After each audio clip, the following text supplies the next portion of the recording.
ನಮಸ್ಕಾರ ಎಲ್ಲರಿಗೂ. ನನ್ನ ಹೆಸರು ಮಾದೇವಪ್ರಸಾದ್ ಅಂತ. ಅದೇ ಈ ನೌನ್ದ್ರ ಬಗ್ಗೆನೇ ಈಗ 3ನೇ ವಿಡಿಯೋ ಅಥವಾ 4ನೇ ವಿಡಿಯೋ ಬಿಡ್ತಾಯಿದ್ದೀನಿ. ಜಸ್ಟ್ ನೌನ್ ಎಂಡಿಂಗ್ಸ್ ಯಾವ ಥರ ಇರುತ್ತೆ ಅಂತ ತೋರಿಸ್ತಾ ಇದ್ದೀನಿ ನೋಡಿ. ಈಗ TION ಅಂತೆ ಒಂದಷ್ಟು ಎಂಡಿಂಗ್ಸ್ ಬರುತ್ತೆ. ಅದು ಯಾವ ಥರ ಇದೆ ಅಂತ ನೋಡಿ. ಅಂದರೆ TION ಅಂದರೆ ಈಗ ನೋಡಿ ರಿಯಾಕ್ಟ್ ಅಂತ ಇರುತ್ತೆ, ಅದಕ್ಕೆ ION ಆ್ಯಡ್ ಮಾಡ್ತೀವಿ. ರಿಯಾಕ್ಷನ್ ಅಂತ ಆಯಿತು, ಸರಿನಾ. ಕರೆಕ್ಟ್ ಅಂತ ಐತೆ, ION ಆ್ಯಡ್ ಮಾಡಿದ್ವಿ, ಕರೆಕ್ಷನ್ ಅಂತ ಆಯಿತು. ಇನ್ಸ್ಟ್ರಕ್ಟ್ಗೆ ಎಲ್ಲ T ಎಂಡಿಂಗ್ಸ್ ನೋಡಿ, T ಎಂಡಿಂಗ್ಸ್, ಅದಕ್ಕೆ ION ಯೂಸ್ ಮಾಡಿದ್ರೆ ಇನ್ಸ್ಟ್ರಕ್ಷನ್ಸ್ ಆಯಿತು. ಇನ್ನು ಒಂದೊಂದು ಇದಿರುತ್ತೆ, ಡಿಪ್ರೆಸ್ ಅಂತ ಇರುತ್ತೆ, ಡಿಪ್ರೆಷನ್ ಅಂತ ಯೂಸ್ ಮಾಡ್ತೀವಿ, ION ಯೂಸ್ ಮಾಡ್ತೀವಿ, ಸರಿನಾ. ಇನ್ನೊಂದಷ್ಟು ವರ್ಡ್ ಯಾವ ಥರ ಇರುತ್ತಪ್ಪ ಅಂದರೆ ಕಾನ್ಸಂಟ್ರೇಟ್ ಅಂತ ಇರುತ್ತೆ, ಈ ಎಂಡಿಂಗ್ಸ್ ಇರುತ್ತೆ, ಕಾನ್ಸಂಟ್ರೇಟ್ ಅಂತ ಇರುತ್ತೆ. ಅದನ್ನು ನಾವೇನು ಮಾಡ್ತೀವಿ, ಈ ತೆಗೆದುಬಿಟ್ಟು ION ಹಾಕ್ತೀವಿ, ಕಾನ್ಸಂಟ್ರೇಷನ್ ಅಂತ ಬರಿತೀವಿ. ರೊಟೇಟ್ ಅಂತ ಇರುತ್ತೆ, ಈ ತೆಗಿತೀವಿ, ಸರಿನಾ, ತೆಗೆದುಬಿಟ್ಟು ರೊಟೇಷನ್ ಅಂತ ಯೂಸ್ ಮಾಡ್ತೀವಿ. ಕ್ರಿಯೇಟ್ ಅಂತಿರುತ್ತೆ, ಕ್ರಿಯೇಟ್ಗೆ ಈನ ತೆಗೆದುಬಿಟ್ಟು ಕ್ರಿಯೇಷನ್ ಅಂತ ಬರೀಬೇಕು. ರಿಲೇಟ್ ಅಂತಿರುತ್ತೆ, ಈ ತೆಗಿಬೇಕು, ರಿಲೇಷನ್ ಅಂತಿದೆ. ಅಂದರೆ ಇವೆಲ್ಲ ವರ್ಬ್ಗಳಿರುತ್ತೆ, ವರ್ಬ್ಗಳನ್ನ ನಾವು ನೌನಾಗಿ ಕನ್ವರ್ಟ್ ಮಾಡ್ತಾಯಿದ್ವಿ, ಸರಿನಾ. ಈಗ ರಿಸರ್ವ್ ಅಂತಿರುತ್ತೆ, ರಿಸರ್ವಲ್ಲಿ ಈ ತೆಗೆದ್ರೆ ಇಲ್ಲೇನಪ್ಪ ಅಂದರೆ ION ಜೊತೆಗೆ AT ಆ್ಯಡ್ ಮಾಡ್ತಾಯಿದ್ವಿ, ಅಂದರೆ ATION ಅಂತ ಯೂಸ್ ಮಾಡ್ತೀವಿ.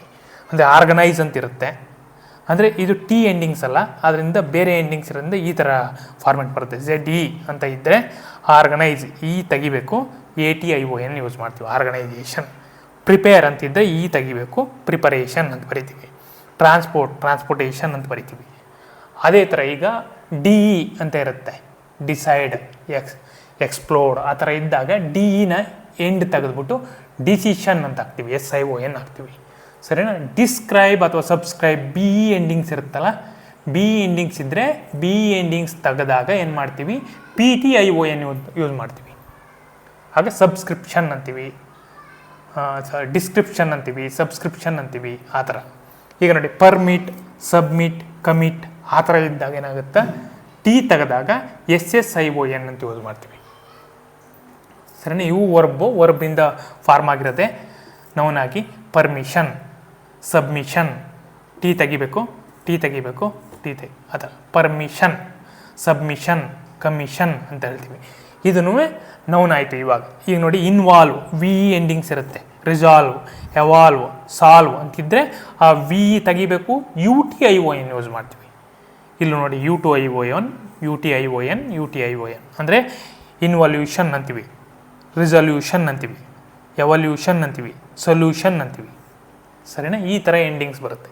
ಇದು ವರ್ಬ್ ಆಗಿದ್ದು ಪುನಃ ನೌನಕ್ಕೆ ಕನ್ವರ್ಟ್ ಮಾಡುವಾಗ ಆ ಥರ ಫಾರ್ಮೆಟ್. ಈಗ ನೋಡಿ ಇದರಲ್ಲೂ ಅಷ್ಟೇ ಗವರ್ನಮೆಂಟ್ ಅಂತೀವಿ, ಅದೊಂದು ಸಂಸ್ಥೆ ಥರ. ಡೆವಲಪ್ಮೆಂಟ್, ಇಂಪ್ರೂವ್ಮೆಂಟ್, ಅಡ್ಜಸ್ಟ್ಮೆಂಟ್, ಅಡ್ಜಸ್ಟ್ ಅಂತ ವರ್ಬ್ ಇರುತ್ತೆ, ಅಡ್ಜಸ್ಟ್ಮೆಂಟ್ ಅಂತ ಹಾಕ್ತೀವಿ, ಸರಿನಾ. ಈಗ ನೋಡಿ EANC, ಕ್ಲಿಯರ್ ಅಂತಿದ್ರೆ ಕ್ಲಿಯರೆನ್ಸ್ ಅಂತೀವಿ. ಎರಡರ ಮಧ್ಯೆ ಒಂದು ಗ್ಯಾಪ್ ಇದೆ ಅಂದರೆ ಕ್ಲಿಯರೆನ್ಸ್ ಅಂತೀವಿ, ಸರಿ. ರಿಮಿಟೆನ್ಸ್, ವಾಪಸ್ ಕೊಡೋದು ಅಥವಾ ಇದು ಮಾಡೋದಕ್ಕೆ ರಿಮಿಟೆನ್ಸ್ ಅಂತೀವಿ. ಇಂಟರ್ಫರೆನ್ಸ್ ಅಂದರೆ ಎರಡರ ಮಧ್ಯೆ ಸ್ವಲ್ಪ ಕ್ಲ್ಯಾಶ್ ಆಗ್ತಾ ಇದೆ ಅಂತಂದರೆ ಇಂಟರ್ಫಿಯರ್ ಆಗ್ತಾ ಇದ್ದಾರೆ, ಯಾರ ಮಧ್ಯೆ ಒಬ್ಬರು ಬರ್ತಾ ಇದ್ದಾರೆ ಅಂತಂದರೆ ಇಂಟರ್ಫರೆನ್ಸ್.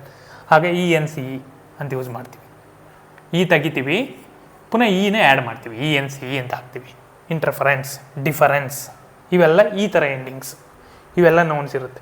ಈಗ ನೋಡಿ ಇಲ್ಲೇನಾಗಿರುತ್ತೆ, CL ಅಂತಿದ್ರೆ ಇದು ಓವಲ್ ಇದೆ, ಇದು ಕಾನ್ಸನೆಂಟ್ ಅಂತಾರೆ. ಈ ಥರ CL ಫಾರ್ಮೆಟ್ಲಿದ್ದರೆ ಇನ್ನೊಂದು ಈ ಏನಿರುತ್ತೆ ಅದು ಡಬಲ್ ಆಗಿರುತ್ತೆ. ಕ್ಯಾನ್ಸಲೇಷನ್ ಅಂತ ಆಗಿರುತ್ತೆ. ಕ್ಯಾನ್ಸಲ್ ಅಂತಿದ್ರೆ ಕ್ಯಾನ್ಸಲೇಷನ್. ಇನ್ಸ್ಟಾಲ್ ಅಂತಿದ್ರೆ ಇನ್ಸ್ಟಾಲೇಷನ್ ಅಂತ ಆಗುತ್ತೆ, ಸರಿನಾ. ಇನ್ನೊಂದಷ್ಟು ಎಂಡಿಂಗ್ಗಳು ತೊಗೊಂಬರ್ತೀನಿ, ಸರಿನಾ. ಇವನ್ನೆಲ್ಲ ಒಂದಷ್ಟು ನೋಡಿ, ಅಬ್ಸರ್ವ್ ಮಾಡಿ, ಎಲ್ಲೆಲ್ಲಿ ಸೆಂಟೆನ್ಸಲ್ಲಿ ಎಲ್ಲರೂ ಬರ್ತಾ ಇದ್ರೆ ಅದನ್ನು ಗಮನಿಸಿ ಅವನ್ನೆಲ್ಲ ಟಿಕ್ ಮಾಡಿ, ಇದು ಮಾಡಿ, ಸರಿನಾ, ಐಡೆಂಟಿಫೈ ಮಾಡ್ತಾಯಿರಿ. Okay, thank you.